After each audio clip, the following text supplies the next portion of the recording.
Oui, chers abonnés de Investir au Cameroun KKP LG, bienvenue sur cet autre numéro.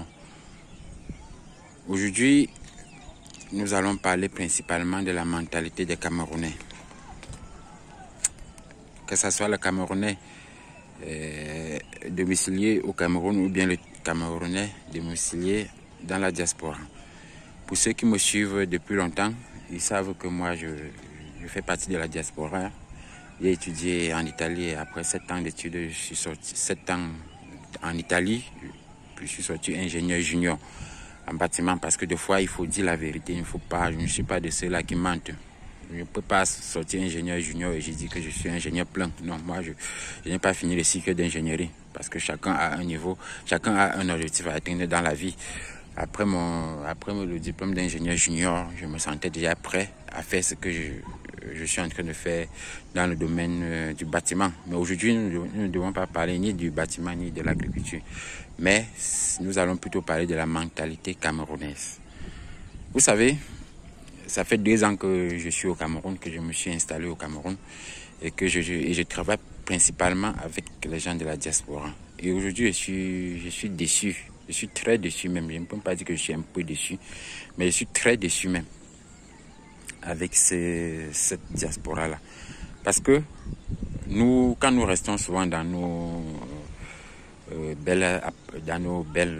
beaux appartements, nos belles chambres d'Europe, quand on mange bien, on se dit « Ah, je n'ai personne de confiance avec qui travailler au pays ».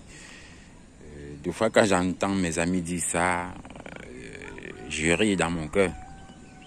Parce qu'en fait, nous sommes tous des malhonnêtes. Que ce soit le Camerounais domicilié au Cameroun ou bien le Camerounais de la diaspora. Il y a plein de malhonnêtes parmi nous. Parce qu'après 3 ans, après 2 ans sur le terrain, je ne peux pas expliquer que vous êtes de la diaspora. Chaque jour, vous criez que je n'ai personne chez qui me confier un projet au pays. Mais maintenant, vous tombez sur quelqu'un de confiance. Je ne me jette pas les fleurs, mais ceux avec qui j'ai déjà eu à travailler peuvent témoigner. J'ai cette confiance-là. Pour moi, ce n'est même plus la confiance, mais j'ai cette obligation-là. Quand je prends 1 franc de quelqu'un, je dois réaliser. Je dois mettre ces 1 franc pour faire ce qu'il a fait, pour faire ce que la personne a demandé, ou bien pour faire ce qu'on a convié ensemble de faire. Mais je suis déçu. Je fais cette vidéo. C'est un message que j'adresse à la diaspora. Parce que désormais, quand une personne doit me contacter pour son chantier ou bien pour son travail, soit je vais refuser, soit je vais serrer les choses. Pourtant, ce n'est pas dans mes habitudes. Alors, pour être plus clair, prenons un exemple. Je suis un entrepreneur et l'entrepreneur, c'est aussi ça. Prenons l'exemple que nous signons un contrat de peut-être 1 000 euros. Vous faites l'avance de 700 euros et il reste 300 euros. Je suis un entrepreneur, j'ai plusieurs chantiers, j'ai plusieurs choses à gérer au même moment. Je ne dois pas rester sur votre chantier éternellement parce qu'il manque 300 euros pour compléter le contrat. Non. Quand ça arrive comme ça, moi, je prends mes propres 300 euros, je prends mon propre argent, je complète pour finir le travail. Et quand je finis le travail, ça ne voudrait pas dire que vous avez fini mon argent.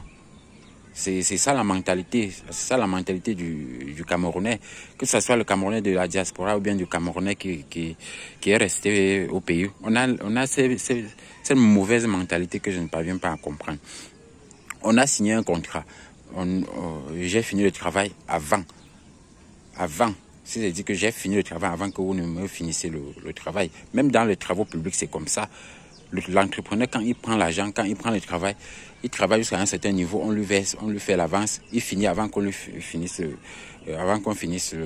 son argent. Mais je ne comprends pas comment, avec le Camerounais qui se dit honnête, qui se dit de la diaspora et qui cherche quelqu'un de bonne moralité avec qui fonctionner au pays, doit se comporter de cette façon. Bon, excusez-moi vraiment parce que aujourd'hui je suis un peu hors de moi. Je ne peux pas passer mon temps à travailler pour vous et après courir encore derrière vous pour réclamer mon argent que j'ai mis dans votre projet. Ça ne se fait pas. Ça, c'est de l'honnêteté. de la malhonnêteté autant pour moi. Il faut être honnête dans la vie. Quand vous acceptez faire quelque chose, il faut le faire. C'est si simple que ça. On ne doit pas courir, je ne dois plus pas courir derrière vous pour réclamer ce qui me revient. Mais néanmoins, qu'à cela ne tienne, ceux qui sont dans ce cas vont se reconnaître. Moi, je ne dois pas citer le nom des gens. Ils vont se reconnaître. Vous êtes hors du pays. Moi, je suis au Cameroun. C'est moi qui gère votre projet. La famille est là. Je gère votre projet ensemble avec les gens de votre famille. Mais ne vous trompez pas. Parce que comme vous êtes en train d'envoyer d'autres techniciens pour continuer peut-être le chantier ou bien envoyer peut-être les membres de vos familles changer le cadenas du magasin que je gère parce que vous voulez gagner mes 300 000, vous voulez gagner mes 100 francs, vous voulez gagner mes 500 000. Sachez que c'est un temps perdu. Une porte que vous fermez à un entrepreneur, c'est 1000 portes que vous ouvrez pour le lendemain. C'est une chose que vous ne comprenez pas. Et je peux décider que même vous changez même le cadenas, vous envoyez, vous mettez un autre technicien parce que j'ai fini le contrat à un niveau. C'est-à-dire j'ai fini un contrat, vous me devez encore que vous changez de technicien, que ça va, je vais caler à ce niveau. Non. Quand vous changez, quand je paie un chantier, c'est 10 chantiers que je gagne. Même si je ne gagne pas le lendemain, je sais que le nombre de chantiers que je vais gagner derrière pour vous, ça sera énorme.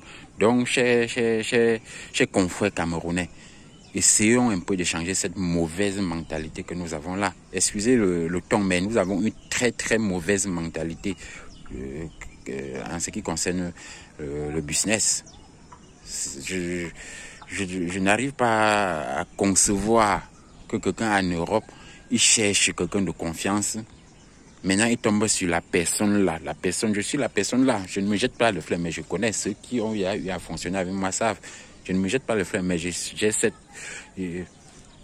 obligation là de mettre votre argent en valeur quand c'est déjà dans mon compte ou bien dans mes poches. Donc, essayons un peu d'arrêter cette mauvaise mentalité là. Ça ne doit pas nous amener quelque part. La justice, c'est rien pour moi. Parce qu'on va dire que non, si ça ne va pas, il faut aller en justice avec eux. Moi, je m'en fous. La justice, je ne sais pas que je m'en fous de la justice, mais la justice, pour moi, ne me dit absolument rien. Je préfère vous laisser, votre conscience vous juger. Parce que vraiment, ça ne vaut pas la peine. Ça ne vaut pas la peine de continuer dans ces conditions-là. Mieux encore, je me retourne dans mes plantations. Parce que quand je suis dans ma plantation, quand je coupe mon régime de plantain, j'arrive sur le marché, je n'achète pas au prix que je veux. Moi, je rentre préparer ça chez moi. Ou bien je rentre,